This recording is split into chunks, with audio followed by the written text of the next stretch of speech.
This video is brought to you by my generous backers over on Patreon. If you'd like to support the channel and get cool perks like access to the Discord, seeing the videos a week before anyone else, or exclusive Patreon only gameplays, then feel free to check out my Patreon. The link's in the description below.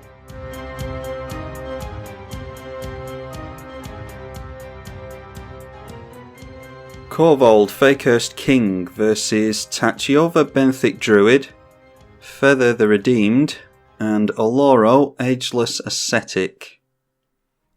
I did tell my opponents that this would be a stronger game. We are third in the turn order, not great, but I think we can make that work. We'll keep that. Alright, just a tap land from Feather, and then Dolfo, who is playing Tatyova, definitely taking the power 8 level seriously, going in for a Soul Ring on turn 1 into Lightning Greaves. And we've got Animation Module. Do I want... I think we have to try and keep up on mana, so we'll go Birds of Paradise this turn. Yeah, I told my opponents that this was an 8 power level game because we are running Korvold, so Korvold is obviously a very strong commander. That being said, Wood said that he doesn't have a power level 8 deck, although Oloro's very strong anyway, so we did say that we'd go easy over there if it's not all that strong a deck, but we'll see what happens. Going to exile our Verdant Catacombs makes perfect sense. We're the only ones with something in the bin, I think. And then Atlas Dragoon, who is on Feather, goes in for Evolving Wilds, but just decides to tap out and pass the turn. And now Tatyova going in for, what is that? Psychic Corrosion. Whenever you draw a card, each opponent mills 2. Okay, and then going for Simic Growth Chamber and bouncing their original land. We get into another red source. What do we want to do here? I think just getting down our sack outlet is okay. So let's go Badlands. And that's just a combo piece with Korvold. So yeah, we'll go Phyrexian Altar. Sometimes sack outlets the type of thing that you need in play, but you don't want to take the time out to actually cast them, so good to get it out this early.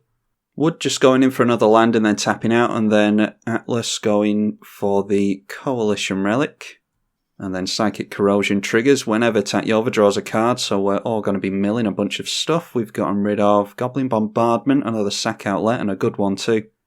And Deep Forest Hermit is gone. Toxic Deluge and a land from Oloro, and then Teferi's Protection, so getting rid of some good stuff there. Tatyova is off to the races with that turn 1 Soul Ring. Then swinging in at us for 3 damage, and we get into Command Tower. Alright, so how about... I think we have to go for Plaguecrafter here, don't we? And then we'll try and keep our opponent off of the Tatyova. And then what happens if you can't sack a creature with this? Each player sacrifices a creature or planeswalker. Everyone who can't discard, so we get these 2 players to discard a card. And discarding a Pontiff of Blight. And there is a Crowan Crusader for tokens whenever they go for something that targets that. Then we go Birds of Paradise onto the Animation Module. Might as well get it out now. Although it may well be worth keeping it in hand actually, because maybe someone has a Wrath for artifacts. Anyway, Oloro continuing to gain life over there, now at 46 life. Just dropping a land and keeping mana held up, which is noteworthy, so there may be counter magic or some kind of spot removal over there. The Coalition Relic will have a counter removed and add mana for Feather. And there's another heroic card. That one gives you 1/1 Cat Vigilance tokens. We're all continuing to get milled. There is Sword of Feast and Famine, getting rid of some good stuff off of that. Oh, Shadow Spear, a new one from Theros. And then 2 lands for us. That doesn't mill themselves, does it? No, it's just opponents. Okay, Bitter Blossom is really nice, especially if we can have Bitter Blossom and Ogre Battle Driver down together. Yeah, I say we just continue to slow roll things out and go for Bitter Blossom. Doesn't look as though Wood has a land to make either. It's a shame because they're running low on white mana and they have milled a few white sources here. So just passing again. And also there were no cantrips at the end of Wood's turn going into Feather's turn over here, so Atlas might not have any cantrip effects in hand. The Vigilance creature going in at Oloro, which makes sense because they're already at 48 life, soon to go down to 46. Continuing to mill us all though. Couple of lands for Feather, a Kambal, and a land for Wood, and then an Anger into our bin, and we've got mountains as well. So do we even need Ogre Battle Driver at this point? Ancient Tomb's in there as well. Now Tatyova going for Mana Bond. Well, apparently they didn't do that. They've got 4 cards in hand still. Bitter Blossom triggers. Now I think we might have a combo in play here. Yeah, I usually go for Ashnod's Altar with this thing, but it is whenever one or more plus counters is put onto a permanent you control, you can pay 1. If you do, create a servo. And that will put infinite plus counters on our Korvold. So do we try it? We've got blue mana here and here. We want the counter magic out of their hand anyway, as I always say. So let's go in for our commander and see if we can do this now. Maybe that Dolfo has counter magic held up. So I think that's what they were holding up their mana for the last turn as well. Cross and Grip onto, yeah, so it looks like they see the combo. The Ashnod's Altar going down here. And then I think I'll sacrifice the bird because it's bound to get wrapped up in a Wrath anyway. So we'll go like that. That will put a plus counter on Korvold. That will trigger the animation module, and here's where the combo would have come in. We pay 1 into that, which would have come off of the Phyrexian Altar, giving us a servo, and then we sack the servo for mana, and that puts a counter on Korvold, and we just go on and on from there. Now we've got haste thanks to our Anger being milled, so we'll just go in at Tatyova and we'll leave those blockers back. We'll leave 1 blocker back because I'm going to sack a servo for the card draw. Forget that it triggers off of attacks. Unfortunately we don't have the mana now. We might have the mana off of a Dockside Extortionist though. So that looks like 6 points of commander damage onto Dolfo. And Oloro getting into the white mana that he needed, so that's good. Will it help though? Well, a mana crypt ought to help as well. They were obviously keeping hold of that. Not often you see an Oloro player casting Oloro, but they could go for that here. Alright, it is a Boon Reflection. Gain twice as much life. They're only gaining life off of their Oloro so far. But 4 life at the beginning of your turn is nothing to turn your nose up at. And then the Vanguard of Brimaz going in at Oloro again after playing out a Myriad Landscape.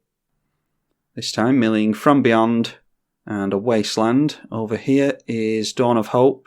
I'm sure they would have appreciated that card draw. And then here is Sheltering Light. Don't think I run that in mine. And a Magnetic Theft. So, do they just want to steal equipments with that, or do they have more equipments than just Sword of Feast and Famine, I wonder? Maybe going for Voltron wins with this feather. Alright, now on top of Dolfo's library, we can see that thanks to the Oracle of Muldiah, is a mana drain. And our opponent has gone for Imprisoned in the Moon, which we don't currently have an answer for. And there's another sack outlet. That wouldn't have given us mana, so we couldn't have gone infinite, but we could have put counters on Korvold still, and drawn cards. And we'll just try out an Ogre Battle Driver for now, because that goes nicely with Bitter Blossom. We'll end up getting 3-1 flyers in the air with an Ogre Battle Driver. Now let's hold back. We'll hold back a fairy as a chump blocker, and we'll send 1 fairy in at Oloro as well. I highly doubt that the Oracle of Muldiah will block here. And they both take the damage. Okay, Revenge, double your life total. Target opponent loses half of their life rounded up. Who was targeted with that? Okay, that was Feather going down to 20. And Oloro. Apparently we can't go easy on Oloro then, even if it isn't a power 8 deck. 147 life. I think there's a new threat at the table. Then Feather cracking the Myriad Landscape. And let's see if this Vanguard of Brimaz goes in and tickles Oloro again. Okay, this time going in at Tatyova.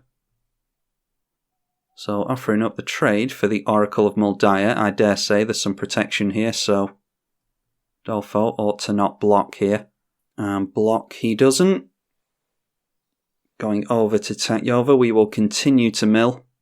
Feather ditches a Boros Cluestone and a Psychosis Crawler. A couple of lands, including a sack land over here. And then, Eternal Witness. Yeah, that doesn't feel good, having that in the bin. And a land for us. Out comes Tatyova with a land to play. And then playing another land after that. We'll go over all the mill effects after our opponent is done doing stuff. They've got a land on top off of the Oracle of Muldiah. Alright, so it looks as though that's all Tatyova wants to do. So milled, in addition to what we already went over, is Thought Vessel, a land, and Arcane Signet. Another sword over here, Sword of Light and Shadow this time. The Crypt Ghast and Burnished Heart. I can't remember if I went over those.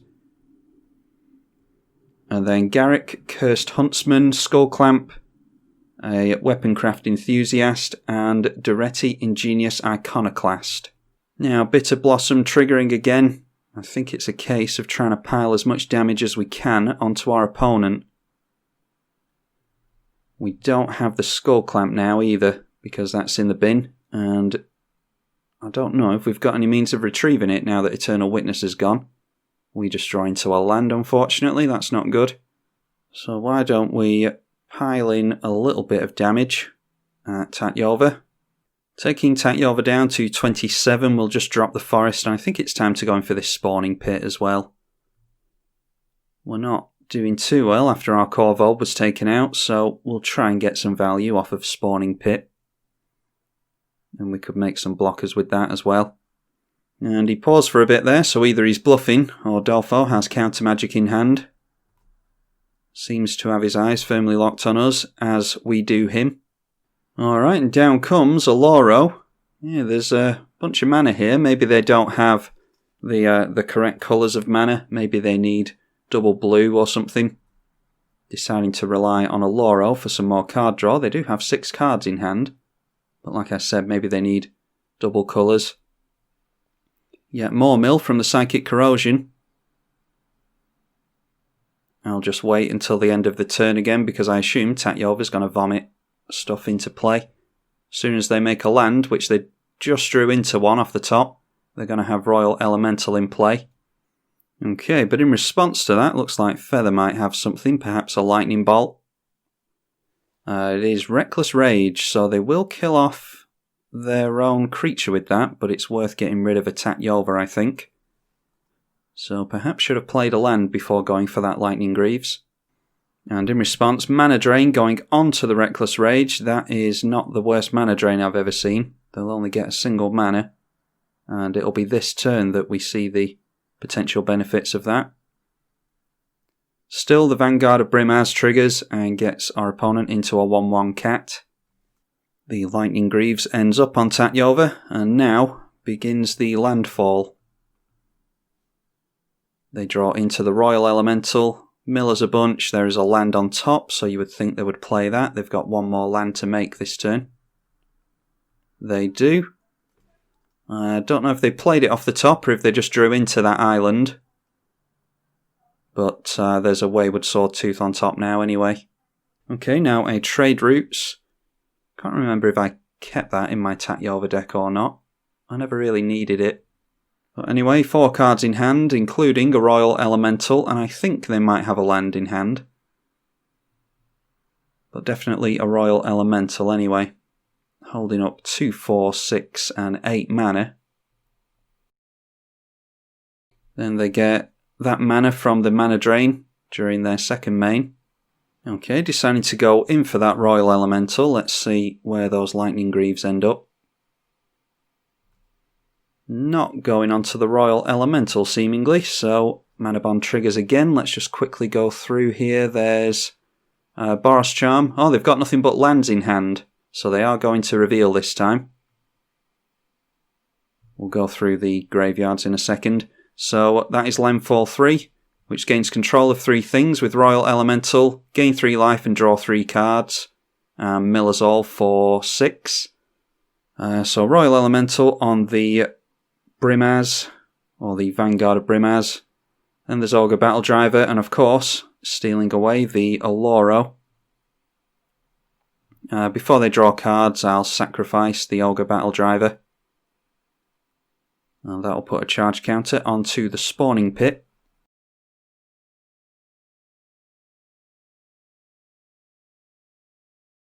Oh, and there's a Homeward Path in play. I didn't notice that, so we all gain control of our own stuff. I wish I'd noticed that, because I wouldn't have sacrificed the Battle Driver. I had Constant Mists in my Lord Windgrace deck, and it's just one of those cards that drags the game on forever, and you can never lose, and your opponents might have trouble actually doing anything to you, so yeah, it's just one of those cards that I don't really like playing with. This is a powerful game that we're playing, so it's fair enough that our opponent has gone for it. We just draw into even more ramp with Nature's Law, so let's just cast that. I'm not doing too well this game since our Korvold's been taken away. That is the last forest. Oloro deciding to put mana into the ability and draw a card. Now going for a tap land in Scoured Barrens.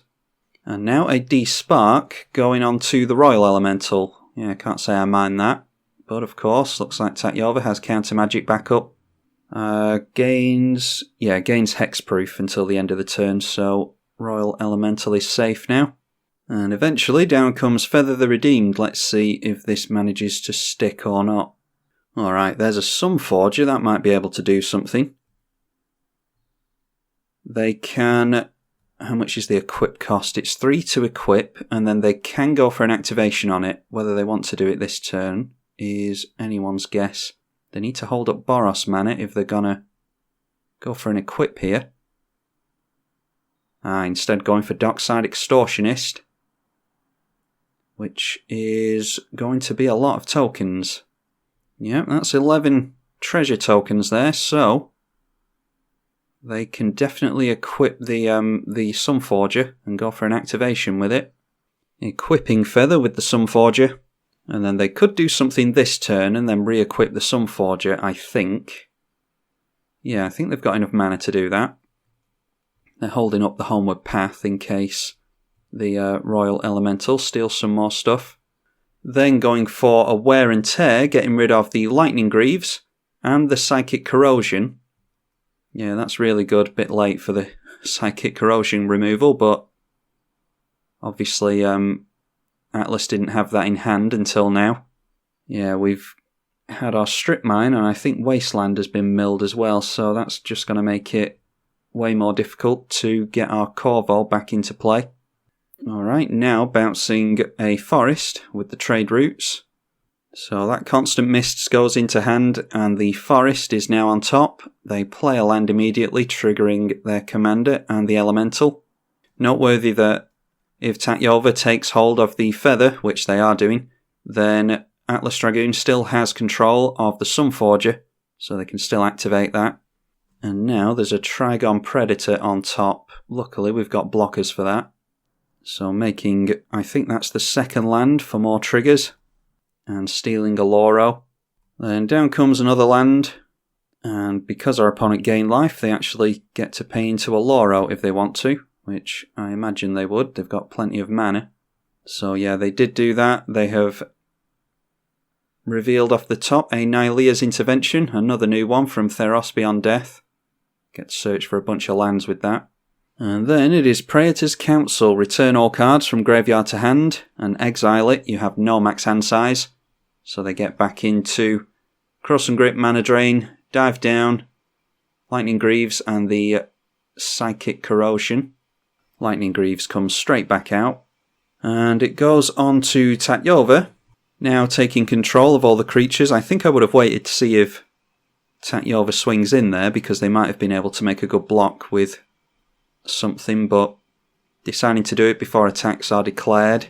Now then, let's have a look here. We can go animation module onto the spawning pit, and we'll go like that. We could be piling up counters onto Korvold, I suppose, but doesn't really seem like that's something that we need to worry about at this point. Then we will make a spawn token. Okay, now going for Cross and Grip, it's onto Sunforger. Yeah, so the Cross and Grip coming from Tatyova, they grabbed that out of the bin, don't forget.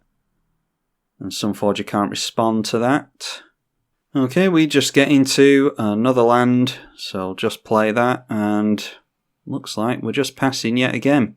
So let's see if we can just do a little bit of damage to our Tatyova friend over there.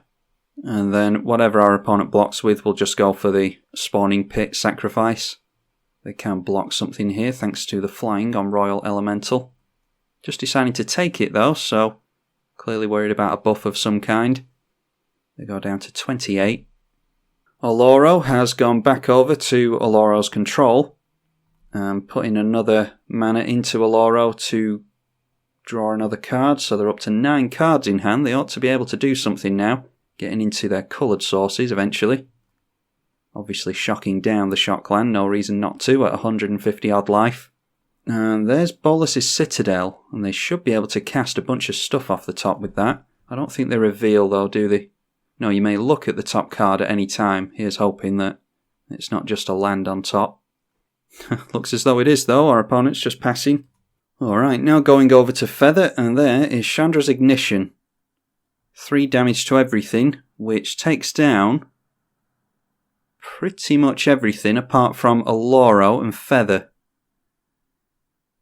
Tatyova's tapped out, so it looks as though we just have to go for spawning pit activations here. They will get Chandra's Ignition back with Feather as well, because it does target her. Let's go for sacrificing a bunch of creatures. Might as well put the tokens, or the counters, onto spawning pit. And wiping out everything, apart from Wayward Swordtooth, the Feather, and Oloro. We're just looking for removal on Imprisoned in the Moon at this point. With a Dockside Extortionist, we could actually refill our hand. And now Feather rolls in at Tatyova. So there is Tatyova, leaving up, yes, it's 8 mana currently. Then there's 2 lands to make. I don't think I've missed lands yet. And then there's 2 lands to make after this as well. Out comes that Psychic Corrosion again, so just setting themselves up for the card draw that they are inevitably about to make. There we go, land number 1. Then Greaves on to Tatyova. Then another land, and it's an Evolving Wild, so that is landfall twice with that. And now Tatyova going in at Feather, and the Wayward Swordtooth going in at Feather as well, I think. Yes, both going in at Feather. That is 5, 6, 7, 8 points of damage. One more hit like that and Feather goes down. And then just passing the turn, I will put another counter onto the spawning pit. And then we'll make ourselves 3 creatures. Now then, for what feels like the 10th time in a row, we'll see if we can get into something other than mana. Don't even know what we could draw into at this point, to be honest. Some enchantment removal would be nice, but it's probably all been milled away. Crop rotation I don't think helps particularly. Oh, actually. Who control... See, this is where Modo becomes very confusing. So the enchantment's over here. The enchanted permanent is a colourless land, so we control the land, don't we? Could have made use of a hasty Korvold there. That's actually a very good draw on crop rotation. Well, we could just try and surprise our opponent with it, I suppose.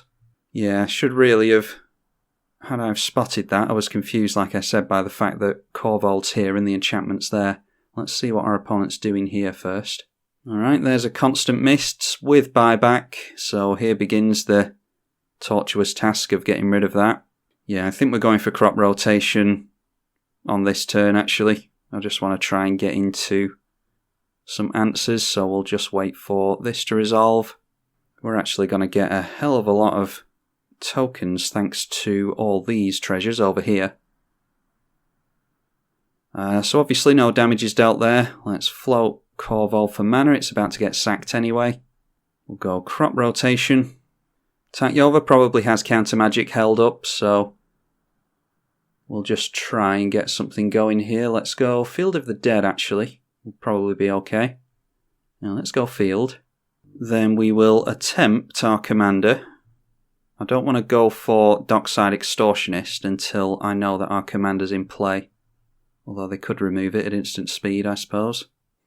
Well, it enters. I don't know if that's being allowed down mercifully or not. We'll sacrifice a fairy. And that draws us a card and puts a plus counter on stuff. Okay, Sylvan Library for more card draw is good. In fact, we could just go for the Sylvan Library and surprise our opponents with Dockside Extortionist next turn. We just have to hope that we keep Korvold in play. So in that case, let's actually make a servo here. Although, how many tokens do we actually get from the Extortionist? We'll get 1, 2, 3, 4, 10, 11, 12, 13, 14, 15 and 16. Let's go for it now. We have been pulled out of this game for way too long, so we'll just try it. Dockside comes down and gets us a whole heap of tokens. So now, even if someone goes to remove Korvold, we can sack these in response anyway. Let's definitely try and get down this Sylvan Library. Whenever we sacrifice one of these treasures, we'll put a counter on Korvold, and we'll draw a card. Okay, Seal of Primordium, it was still in the library, that's good, so that's what I was looking for the Imprisoned in the Moon. We'll go Sylvan Library. And then I think I need to go Seal of Primordium onto the Psychic Corrosion as well. Because we're just losing too many cards with that thing. Alright, there's a Demonic Tutor. Say no there. We could try and go infinite here, actually. Let's just draw some more cards. We could go into Ashnod's Altar and try and go... it's infinite power though, isn't it? Yeah, so we could try and set that up for next turn. Brass's Bounty is good. Yeah, so we'll just go Seal of Primordium here. I don't mind sacrificing all these treasures when I know we've got a Brass's Bounty. Okay, Springbloom Druid. Say no there again. We'll go for the Springbloom Druid. Sacrifice the forest and hope that we've got at least 2 basics left. Alright, well, no point in Kadama's Reach or Cultivate then. We've only got those mountains left. These will get us some zombies at least. And we draw a card, like I said, from sacrificing the land. I think I want to prioritise getting down Thrashing Brontodon as well. Okay, there's an Avenger of Zendikar. All that stuff will have haste, so that might help us, although there's a constant mists over there, unfortunately. Really don't see how we're going to beat a constant mists. And Lightning Greaves is worth playing as well. So let's go for Thrashing Brontodon first. Okay, Dictate of Erebos, I don't hate. So in that case, do we want to go for that? We've got a sack outlet. Yeah, let's actually go Lightning Greaves instead. And we'll put Shroud on our commander, or attempt to. That sees us through okay. In fact, what we can do is sacrifice a Spawn, and then use the floating mana to make another one. And that'll draw us another card. Then I don't think we've made a land yet. No, that's good. So we can play Phyrexian Tower. That's another sack outlet for us. Make another zombie. And then we can discard Kadama's Reach or the Cultivate because they're useless to us now. So I'm managing to get back into it. And I'd be intrigued to see what Dolfo has in hand over there. And I'm just planning on holding up Dictate of Erebos and messing around with everyone at this point. Now, Angelic Accord. And that will be an angel at the end of the turn, I think. Yeah. Oh, at the beginning of each end step. Okay, that's noteworthy. Luckily, Oloro only triggers at the beginning of Oloro's turn. But thanks to this, Oloro gains 4 life at the beginning of his turn, so they'll be getting an angel at the end of this one. Now Talisman comes down. Looks like we're all eventually getting going. It only took us 10 turns. Then at the end, the Angelic Accord triggers for a 4/4 Angel. Alright, there's a Chandra's Ignition again. So taking out everything apart from Korvold, seemingly. Oh no, it won't take out the Angel or Oloro. Won't take out this. There's the mana drain. Oh yeah, I forgot our opponent grabbed that from the graveyard, didn't they? Yeah, I forgot all about that. I think Dolfo absolutely being merciful with us there and allowing the Korvold to come back down because we've just been watching everyone play. Okay, Dovin's Veto. That is coming from the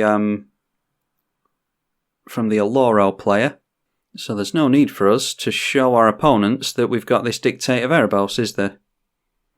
So in response, we go for the old sacrifice trick again. Now, this is going to draw us a heap of cards, actually. We've only got 29 left in the library, so we need to be careful. It's not a May ability on Korvold. Yeah, so I think we are going to have to use the seal to get rid of this thing. There's the Ashnod's Altar, so we've got another sack outlet now. We've actually got Infinite there. Unfortunately, we don't have Aristocrats in this deck, which might be worth including. We can only take out one player with this Ashnod's Altar and Animation Module combo. Although if we get into a token doubler, we could make infinite tokens as well and go wide on everyone. Although I don't think we have enough cards left in the library to be able to do that. So, yeah, I don't know. Might be worth not drawing cards anymore, actually. Well, there's Doubling Season, so that's made up my mind for me. I'm just going to leave it there. We've got enough power on Korvold. We've got the combo in hand. And we've got Avenger of Zendikar as well, so depending on the board state, when it comes back round to our turn, might be able to go Brass's Bounty for a bunch more counters, and then go in for Avenger of Zendikar, play a land for 2 landfall triggers, and then Ashnod's Altar and Doubling Season, or Doubling Season before all that, I suppose, for more tokens, and try and go wide on everyone. So there we go, everything getting wiped out, apart from the Angel, Oloro, the other Angel. There's the Wayward Sawtooth still, so they've still got double landfall per turn, but at least Tatyova's down now. May still have to go for the Erebos. In order to encourage our opponent to get rid of the Tatyova, we can make a couple of tokens with this, thankfully. Spawning Pit's been really good this game. And then just to keep us from milling anymore, I'm going to use the seal onto the Psychic Corrosion because, well, basically we need as many cards in the library as possible. I'm going to draw yet another one. And then the Chandra's Ignition goes back into Feather's hand. Might actually be better for us if we don't have Korvold in play if we're going to keep drawing cards like this. Alright. There's a Narset, Parter of the Veils. That might actually help us, to be honest, because it means that we're not forced to draw from an empty library. Like I said, Korvold isn't a May ability. We have to draw the cards. So I don't actually hate the idea of Narset. Looking at the top 4 cards with Narset, and they do reveal off of that, so let's have a look at what they get. Okay, they do have a counterspell in Rewind, so they might want to counter this Erebos, or the Dictate of Erebos. Now in Nissa's Pilgrimage, I think we saw that on top about half an hour ago. Now it is a Trigon Predator from our opponent. Yeah, we'll allow that in. If our opponent taps out near enough for Tatyova, how much will Tatyova be this time? 5, 6, 7, 8, 9, 11 I think. That is 8, 9, 10, 11. They won't be able to cast Rewind. So do they hold up Rewind, or do they go in for their commander? Probably just playing this because it's a flyer that they can block with. Yeah, if we can get Rewind out of their hand with the Dictate of Erebos, it opens us up to comboing off next turn. Now, in response to that, there's an Intimidation Bolt. Okay, that gets rid of the flyer, that's good.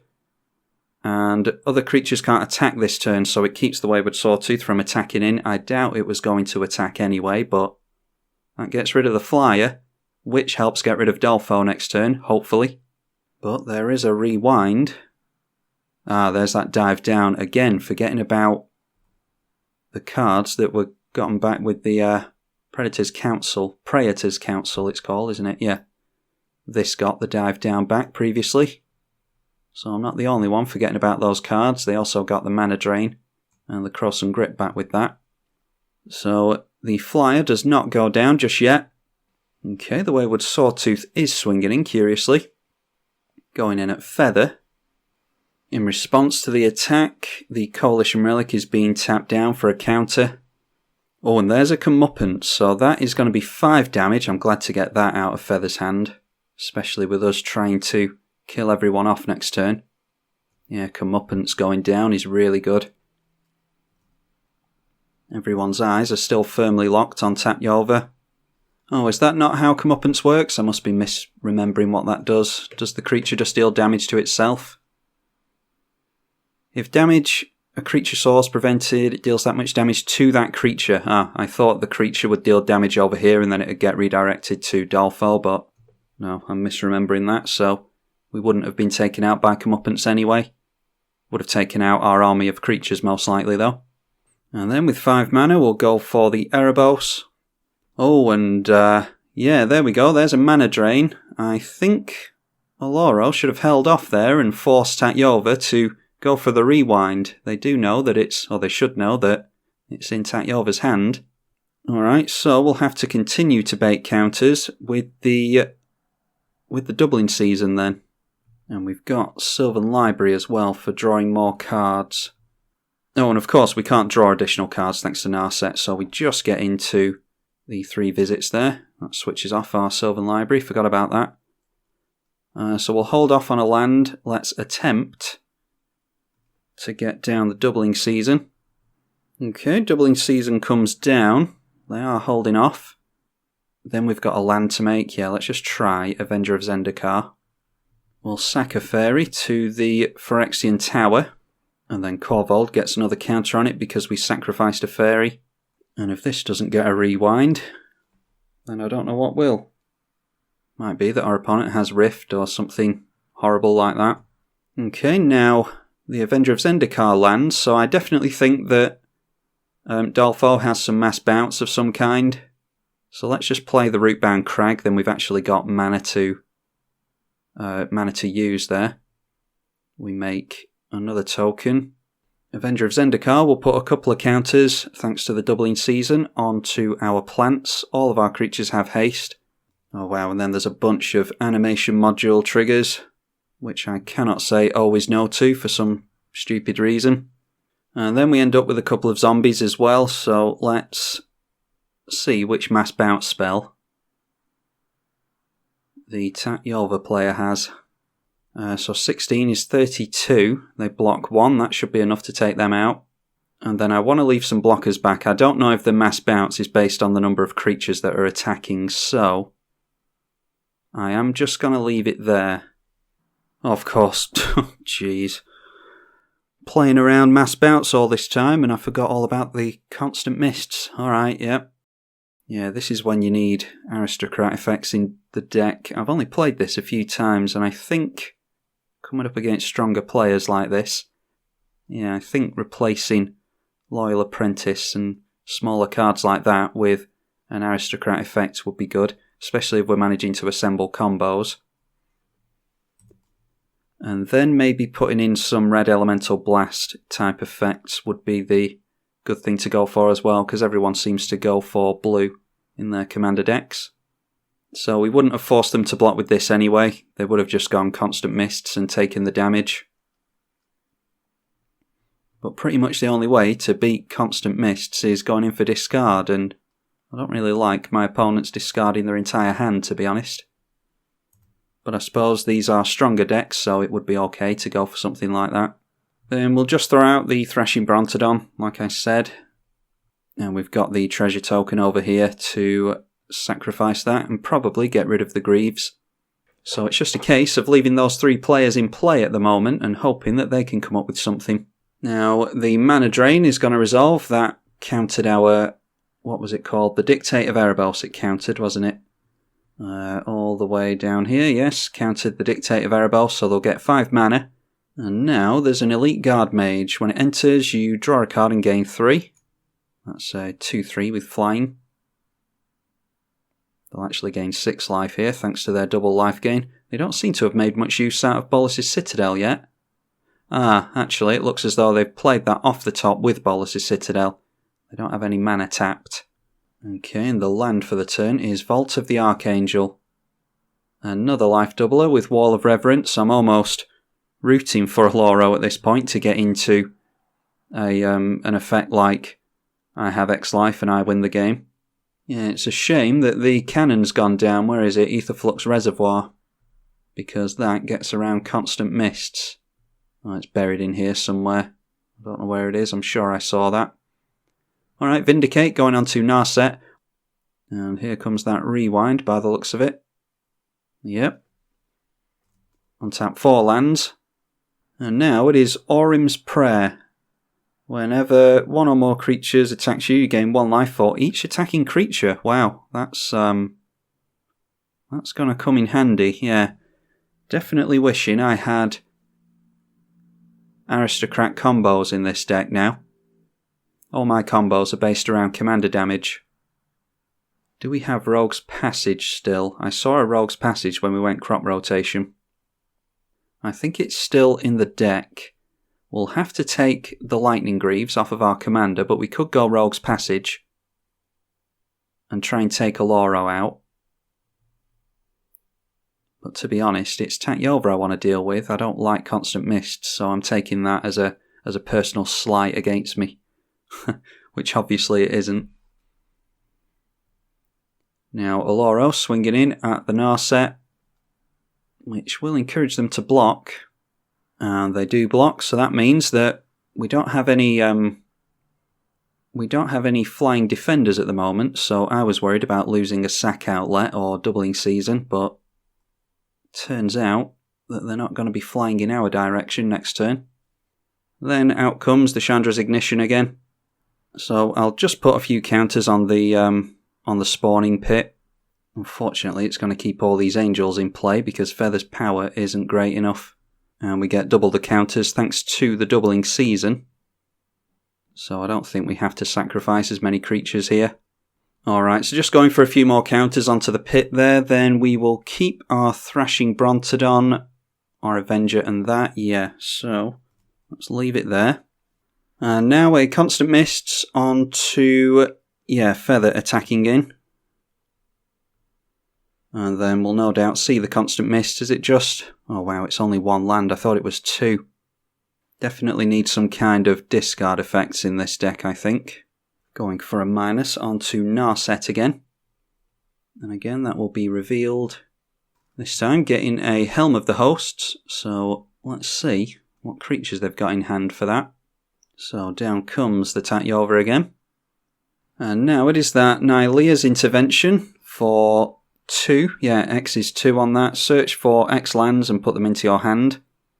We knew they had that because it was on top with Oracle of Muldiah quite a while ago.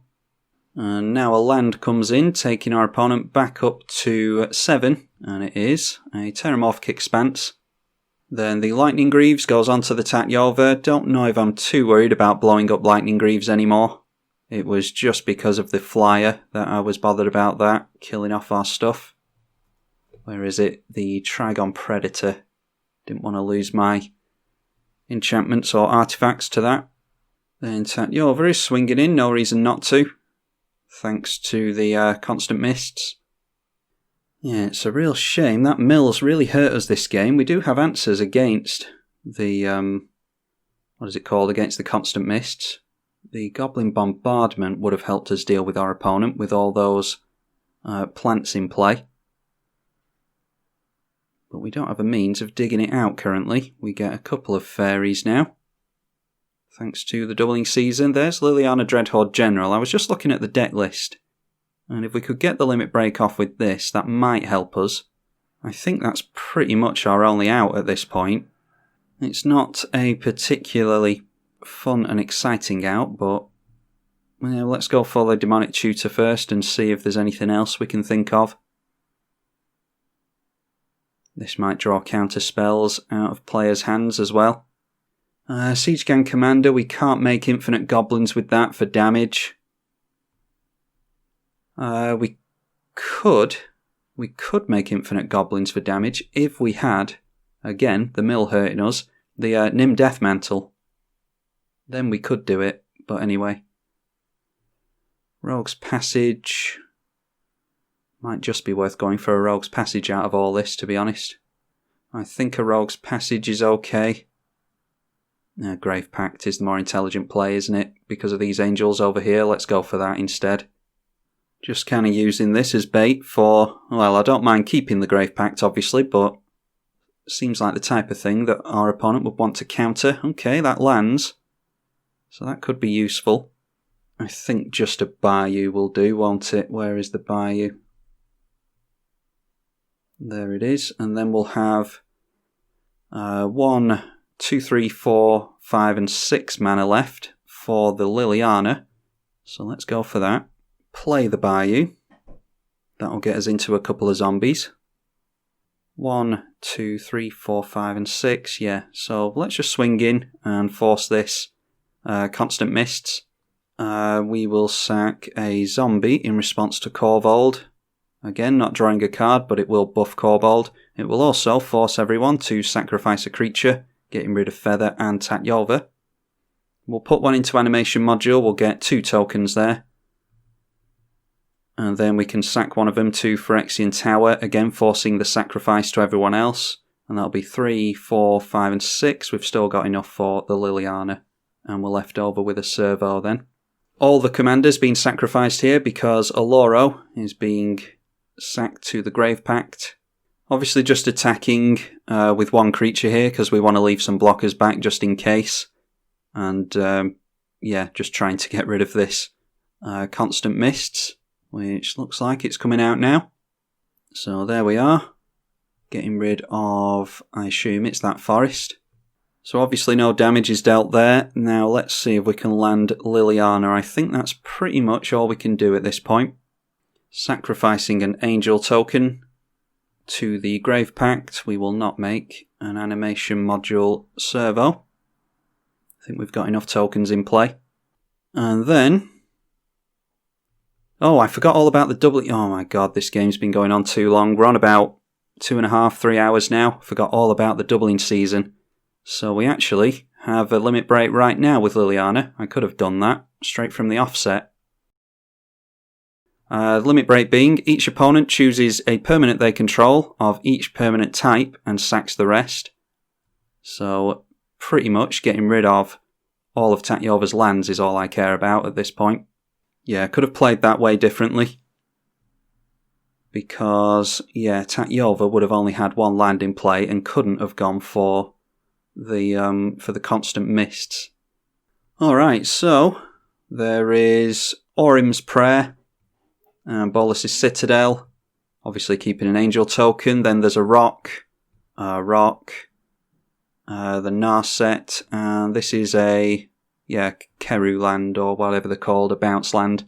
So it might take another few turns thanks to that Constant Mists, but we should be able to get rid of Dolfo now. The problem with Constant Mists, like I said, is that it's only sack one land as part of the buyback cost. So that means that if you've got a whole heap of lands and you're making multiple lands a turn, then it's easy to cast it over and over again. Which makes it very difficult for us to beat in a combat-based deck, but we seem to have found a way now, hopefully. Still got 4 mana held up, which is more mana than I'd like them to have after a Liliana Ultimate. Now the sword comes down off the top with Bolas's Citadel, followed by Well of Lost Dreams. That's something. That's some card draw for them. More card draw for Phyrexian Arena. Looks like it's taken Oloro a fair old while, but they're getting into some good stuff off the top now. Okay, path going on to that. We might as well sack it in response and force them to get rid of that angel. We'll draw a card here with Liliana. We won't draw any after this though. Now a Resplendent Angel. How much life have they gained this turn? I think they only gained 2 off Oloro. They need 5 life gained on this, don't they? Then a Sword of Feast and Famine going on to that thing. Like I said, we can force them to sacrifice it, so not to worry. Impressive that Oloro's getting to do all this stuff though. Having all that life with a Bolas's Citadel in play is working wonders for them. Making a white with the Coalition Relic, but apparently nothing to do with only, well, 3 mana available to them, so looks like Feather is out of this game now. Now let's see if Tatyova can do anything that would worry us. I think the play to go for us is Strip Mine with the Crucible of World and we'll get rid of that thing. If they play a green land, then they can still go for Constant Mists, but if they want it back, they'll have to get rid of their own green land, so they're on a much better clock for us than they were before. And there we go, that's a blue land, so we should be able to take them off Constant Mists, I hope. That's a point, actually. Do we have... We've got a Zeusa in this list. Is she in the bin? We could have drawn a card on Feather's turn and put ourselves closer. Ah, there she is. So, no going in for Azusa and Strip Mine and Crucible. So at the end of Tatyova's turn, we'll sacrifice a Servo to draw a card. Go down to 16 cards in the library. And it gets rid of this Angel as well. Alright, there's a Grave Titan. That should help us pile some damage in. Let's go for the Strip Mine first of all, and we'll get rid of that green land. Now, our opponent can Constant Mists in response to this. Whether they want to do that or not, they might try and force us into time here. Having to click through all the... say no to this 100 times and click through Spawning Pit. As opposed to just saying we sacrifice all these and put counters on there. Might cost us. So there we go, there's the Constant Mists. They sacrifice the bounce land. And we'll throw out a Words of Wilding as well. Make a couple of zombies with Liliana. Kill off the Sol Ring over there. With the Thrashing Brontodon. And then we'll put mana into the animation module to make a couple of servos. And we'll leave it there, I think. We are down to 2.5 or 3.5 minutes, sorry. So we have to just hope that we're not going to see any green mana over here. Anguished Unmaking, okay, going on to Narset. Cycling a Lonely Sandbar as well. Followed by a Vampiric Tutor, putting something on the top with Bolas's Citadel. Luckily, the Ether Flux Reservoir is gone, because that is a match made in heaven with those two. That is now in the bin. The Mill doing us all a great disservice this game. Followed by Sanguine Bond. I think I saw the combo piece for that in the bin as well. And Exquisite Blood, there it is. So unless they can dig stuff out of the bin, I don't think we need to worry. Now there's a Greed, followed by a Smothering Tithe, and Pristine Talisman as well. Yeah, this Bolas's Citadel really helping to keep Oloro in the game. Then going for Greed activations. Followed by a Karlov. Okay. They need to get round our Lightning Greaves first. Another Tutor from Demonic Tutor. They are doing really well to not get into any lands off of that Citadel.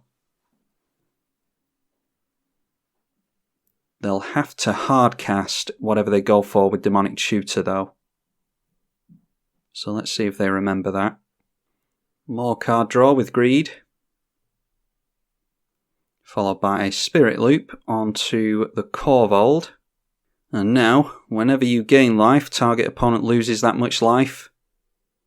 How did they gain the life there? I'm missing something. Well, whatever I'm missing, let's go for a sacrifice. We'll get rid of a servo and get rid of that Korvold before it does anything that we're too worried about.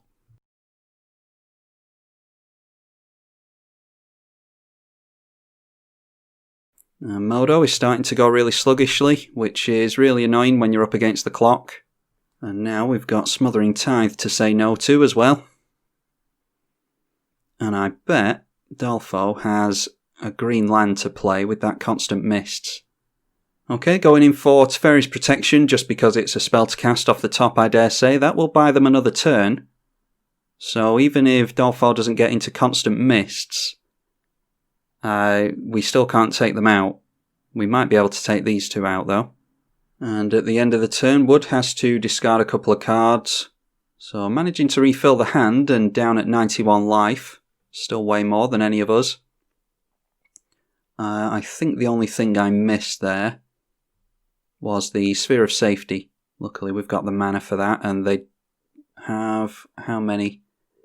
1, 2, 3, 4, 5 and 6. I think we have the mana for that anyway. 1, 2, 3, 4, 5, 6 and 7 we have to pay to swing in with Korvold. Out comes a command beacon for Feather. Then cracking the command beacon, so probably just going in for Feather for 3 mana. No, just looks like they're just playing around for the sake of it. So it's time to see if Tatyova has a green land or not. Alright, they're deciding to bounce the Oboro, Palace of the Clouds, back to hand. This is during their turn. And then playing it out again. I thought they might be trying to set up Mana Bond there, but they'd have to discard their own constant mists if they wanted to do that. Alright, so looks like we're going to manage to take out at least 2 players. And if Oloro wins it due to our clock going down, then so be it. So we got to look at Dolfo's hand there, thanks to Mana Bond, so they're going to discard it all anyway. I'll just click through that really quickly because I'm conscious of time. Alright, so we get round to our turn. No constant mists for us. We just have to do this as quickly as possible. And the client, of course, is lagging, but the timer's still going down. We'll always say no and yield to the Sylvan Library. And then I'm just going to go straight through to combat. Loyal Apprentice will spit out a couple of Thopters. And we'll send that in at Dolfo. Everything else in over there. Korvold tells us to sacrifice something. We'll sacrifice the animation module because it's really slowed us down this game, having to click no to that all the time. Yeah, and it's just lagging. It's taking about 5 seconds between each trigger, even though we're clicking really quickly. So it's probably going to cost us the game, but I think it's safe to say that we've won this one if it's not for the clock. Oh, and then we've got a discard as well. Should have played the Reliquary Tower. We'll just frantically discard a bunch of stuff and hope that we don't need any of it. Oh wow, the clock. We had 40 seconds on the clock. Yeah, it totally lagged there. We had 40 seconds on the clock 1 minute, and then we're straight down to... Yeah, there we go, so... Yeah, like I said, we were down to 40 seconds on the clock, and then it totally lagged out. I thought we were waiting on our opponents to pass priority. It was actually telling me that Dolfo was not passing priority, but obviously it just lagged at our end and we lost 40 seconds there. Maybe we could have pulled it out. We'll have to ask Wood what was on top with Bolas' Citadel. I think it's safe to say that we won that one. Obviously, technically we didn't if you take the timer on Modo seriously. But yeah, a pretty satisfying win for us if you include it as a win, that is. So it's a good game to my opponents. I think I've got some tweaking to do with this deck. Maybe some Red Elemental Blast and a bit of discard stuff. And yeah, I think other than that, we're pretty much okay. Hope you all enjoyed it. It was a very long, grindy one. We've been playing for about 3 hours. Far too long for my liking. I'm tribalkai on the EDH channel. Thank you for watching.